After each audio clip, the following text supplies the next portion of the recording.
네, 안녕하세요. 테라비트 솔루션즈 이승재입니다. 네, 오늘은 좀 평시에도 그렇지만 오늘은 더 재밌는 것을 해보려고 하는데요. 이런 회로가 있습니다. 어, 한 6기가 bps 혹은 그 이상의 시리얼 데이터를 출력하는 그런 IC가 있고요. 트랜스미션 라인을 통해서 데이터를 전송을 합니다. 이제 그런데 이 트랜스미션 라인에 우리가 DC 전원이나 혹은 DC 바이어스를 인가를 하기 위해서 이렇게 전원 공급 경로를 만드는 경우가 있죠. 그런데 이때 DC를 공급하기 위해서 이렇게 음, 가지치기를 해 놓으면 이 가지는 이제 스터브 역할을 해서요. 고속 전송 신호가 이 방향으로만 가는 것이 아니라 이 방향으로도 갈라져서 나가고 다시 반사돼서 오면서 원래 지나가던 데이터의 어, 실림으로 해서 데이터 간섭이 일어나서 데이터가 이런 식으로 I 다이어그램이 망가지게 됩니다. 그래서 이것을 방지하기 위해서 페라이트 비드를 갖다 붙이는데요. 그럼 이 페라이트 비드의 특성상 DC 공급되는 어, DC 신호는 전달이 되고요. 그리고 고주파 신호는 컷오프가 돼서 전달되지가 않습니다. 그래서 비드를 사용하는데 그런데 문제는 이 비드의 특성에 따라서 어떤 경우에는 전송되는 아이 다이어그램이 깨끗하기도 하고 또 어떤 경우에는 그 아이 다이어그램이 이제 망가지는 그런 경우가 생기게 됩니다. 이 그래프와 데이터는 제가 인터넷에서 검색을 해서 찾은 것인데 페라이트 비드는 이렇게 L을 주로 가지고 있고요. 인덕터를 성분을 주로 가지고 있고 그리고 캐패시턴스와 레지스턴스를 같이 가지고 있습니다. 그래서 결론적으로는 어느 특정 주파수에서 예를 들면 얘는 지금 100MHz에서요. 임피던스 1kΩ이라고 이렇게 정의가 되어 있어요. 그래서 100MHz에서 임피던스가 1kΩ. 그래서 요 대역의 임피던스가 높은 대역의 신호는 임피던스가 높으니까 통과가 되지 않고요. 이 아래쪽 DC부터 저주파 대역은 임피던스가 낮으니까 통과가 되는 그런 특성을 가집니다.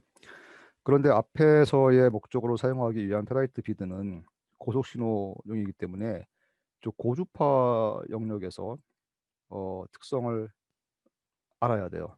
예를 들면 우리가 실험을 할 6기가 bps 신호의 가장 센 에너지는 펀더멘탈 주파수인 3GHz 성분입니다. 그리고 그 어, 이상의 신호들이 전송이 될 겁니다.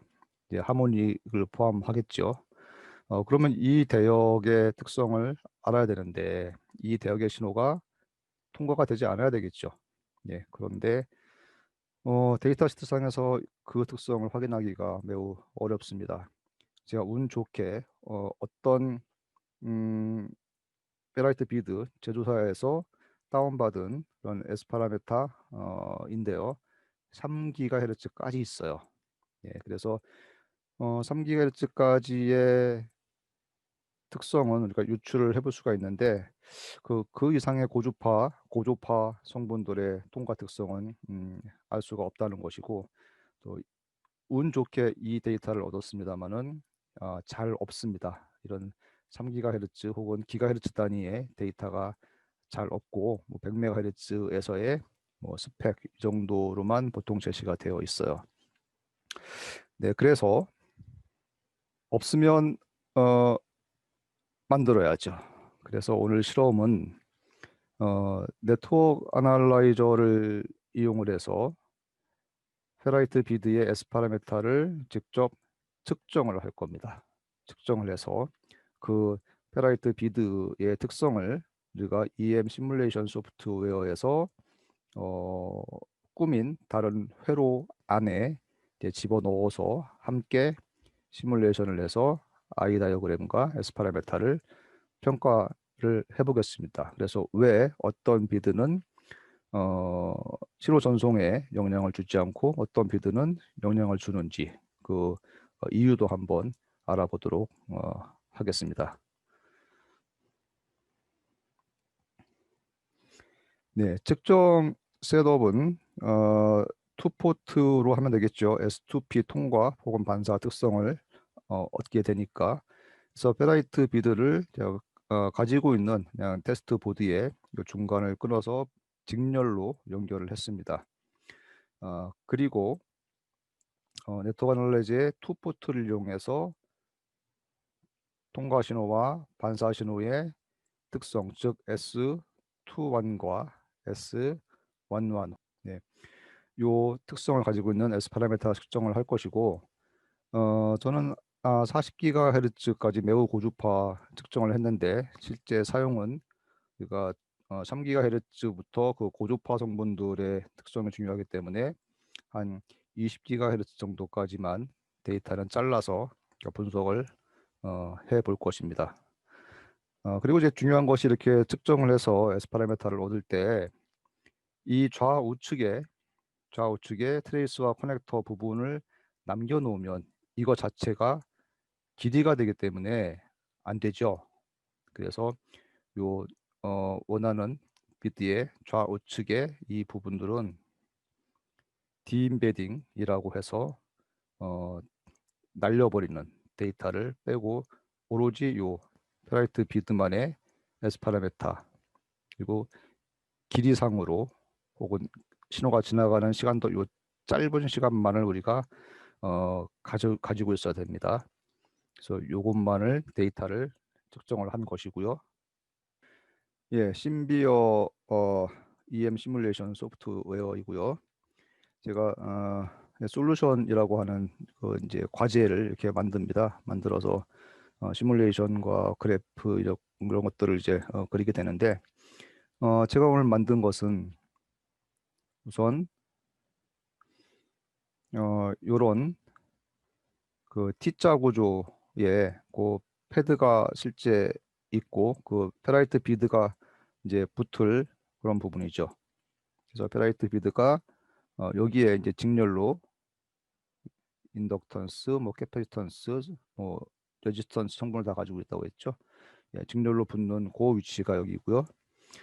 이거 트랜스미션 라인은 이제 여기입니다. 신호는 이렇게 전송이 되는 것이고 얘는 이제 마치 T자와 같은 형태로 이제 비드에 붙는 그 부분을 모델링을 해서 시뮬레이션을 해 놓았고요. 그리고 트레이스를 얘는 이제 트랜스미션 라인에 해당되는 그 50옴 트랜스미션 라인을 또 만들어서 시뮬레이션을 해 놓았고 그리고 저 위쪽에 어, 가지치기 위에 DC 공급하는 그쪽 경로에 사용할 또 약간 넓은 이런 트레이스도 만들어 놓았습니다. 이렇게 제가 조각조각을 만들어서 자유자재로 붙이고 떼고 연장하고 뭐 이렇게 할 수가 있기 때문에 요 이제 파트들을 좀 만들어 놓은 것이고요. 만들어서 시뮬레이션을 해 놓았고 이제 얘들을 이제 붙여서요 네트를 형성을 할 겁니다. 그래서 보시면은 얘는 저 프로젝트 예, 그 T 브랜치 내가 앞에 만들어 놓은 거 T자이고요. 그리고 얘는 어, 페라이트 비드의 S 파라메타 지금 측정해서 가지고 온 S 파라메타입니다. 얘는 여기에 있습니다. 요 두 개가 측정해서 여기 임포팅을 해서 가지고 온 이제 두 개의 S 파라메타고요. 이건 괜찮게 결과가 나온 거. 얘는 결과가 좋지 않은 고 페라이트 비드의 S 파라메타 이렇게 됩니다. 네, 측정해서 가지고 온 S 파라메타는 이렇게 직렬로 지금 연결이 되어 있고 그리고 이게 이제 브랜치입니다. 그래서 브랜치를 제가 한 30mm 길이로 만들었고요. 뭐 자유자재로 길이는 조정할 수가 있습니다. 그리고 그 T자 브랜치 좌우측에 트랜스미션 라인을 55음 트랜스미션 라인을 25mm씩 더 연장을 해서 이제 붙였어요. 그래서 다시 정리를 해보면 T자 브랜치의 모델에 요 위에 연장되어 있는 그 스토브 같은 것이고요. 여기에 연결되어 있는 직렬 페라이트 비드, 그리고 좌우측에 조금 더 트랜스미션 라인을 연장해서 약간 길게 만들어 놓고, 예, 요 모델을 두 개를 만든 거죠. 그래서 요 패스가 된 것과 그리고 페일이 된 뭐 구조는 동일합니다. 예, 단 요 페라이트 비드만 패스된 비드와 페일된 비드를 각각 불러 온 것입니다. 예, 이렇게 되어 있고요. 이제 S 파라메타를 좀 볼 것인데, 우선 측정한 S 파라메타가 어떻게 생겼는지 한번 들여다볼게요. 우선 패스된 얘의 S 파라메타를 투원과 원원 통과된 게 중요하니까요. 통과된 투원을 보겠습니다. 예, 보시면은 자, 여기 저주파, 즉 DC와 매우 저주파죠. 그쪽은 0dB에 가깝게 지금 대부분의 신호가 다 통과되는 걸 볼 수 있습니다. 즉 DC는 통과한다는 얘기죠. 그리고 1GHz 이하 수백 메가헤르츠 대역에서는 마이너스 20 몇 dB로 신호가 통과하지 못하는 특성을 볼 수가 있어요. 그리고 이제 1기가 넘어가면서부터 그 통과를 시키지 않는 컷오프 특성은 이제 점점 이제 소멸을 하게 되는데, 우리가 6기가 bps 그리고 중심 주파수인 3GHz부터 그 위에 하모닉 주파수 대역이 있는 요 대역에서는 대략 한 20에서 10dB 정도의 컷오프 특성을 가지는 걸 볼 수가 있습니다. 네, 그리고요, 요, 요 페일이 되었던 페라이트 비드는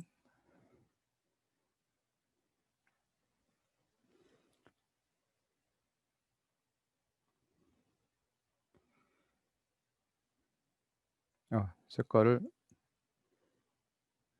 파란색으로 해볼게요. 예, 요 비드는 보면 좀 사뭇 다릅니다. 특성이. 마찬가지로 저주파에서는 저주파 DC 신호는 통과를 시키는데 거의 대부분 통과를 시키는데, 얘는 우리가 관심 있는 이 수기가 대역의 신호들도 마찬가지로 다 통과를 시키는 걸로 알 수가 있습니다. 즉 얘는 6기가 bps의 신호를 컷오프 시키지는 못하고 통과시킴으로 해서 아마도 스토브의 영향을 받게 될 것이다, 이렇게 예상을 해볼 수 있습니다. 그런데 어느 정도 실제로 영향을 줄지는 이제 I 다이어그램을 그려서 우리가 평가를 해보도록 할게요. 네, S 파라메타를 하나 더 그려보겠습니다. 이번에는 요 네트, 우리가 그렸던 그 네트에서 이렇게 됐었죠. 예, 브랜치가 이제 이렇게 있고, 예, 이렇게 전달되는 특성, 포트 2, 포트 1에서 이렇게 전달되는 특성이 좋아야 되겠죠. 예, 이 특성이 어떤지 그 S2를 그려볼게요. 그래프에다가 이번에는 요 패스가 됐던 요 네트 투안, 네, 6기가 bps의 중심 주파수인 이제 3GHz 정도에서 통과 특성은 한 마이너스 2dB 정도 대략 되겠습니다. 잘 전달이 되죠. 통과 잘 됩니다. 그리고 그 고주파들이 있는 요 고주파 영역, 한 뭐 5dB, 10dB, 15dB 이런 식으로 지금 통과가 되고 있어요. 네, 상대적으로 이제 그 베리났던 네트, 예, 여기에서의 통과 특성은 어떤지. 얘는 좀 재밌는 그림이네요.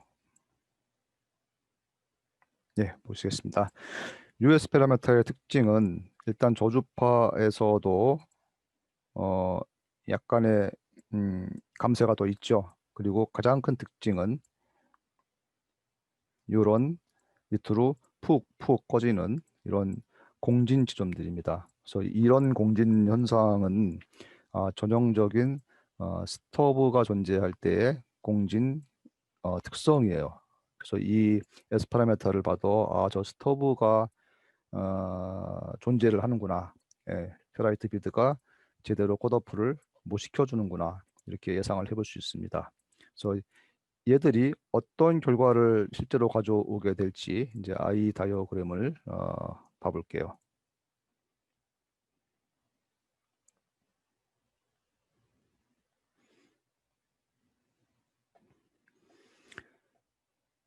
예, 이 파란색, 네, 이 파란색이 어, 패스가 되었던 그 네트, 그 네트의 끝에서 본 I 다이어그램입니다.